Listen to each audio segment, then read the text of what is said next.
On peut reconnaître un leader simplement en observant son attitude. Là où un suiveur voit un problème, un leader voit une opportunité. Il regarde la même chose, mais en tire des conclusions différentes. Quand une crise éclate, les suiveurs paniquent, mais les leaders planifient. Je m'adresse à toi, jeune homme. Je m'adresse à toi, jeune femme. La clé de ton avenir, c'est ton attitude. Jésus lui-même, dans sa première déclaration publique en Matthieu 4:17, a dit « Repentez-vous car le royaume des cieux est proche ».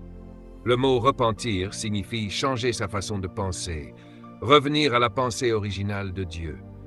C'était son premier commandement, revenir au modèle de pensée initial de Dieu pour pouvoir vivre dans son royaume. Souvenez-vous, les attitudes d'un leader produisent des comportements.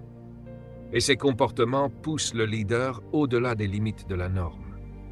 Ce qui sépare un leader d'un suiveur, c'est qu'il s'est passé quelque chose en lui, quelque chose qui a changé sa vision de lui-même et du monde. Cette nouvelle manière de penser le pousse à agir différemment, à attirer les autres par sa pensée et à dépasser les limites du normal.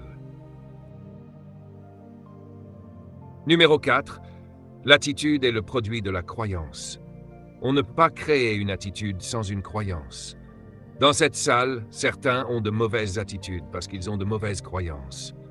Les attitudes négatives viennent de croyances négatives. Votre attitude découle de votre système de croyances. Voilà pourquoi le centre de l'attention de Dieu, c'est votre système de croyances.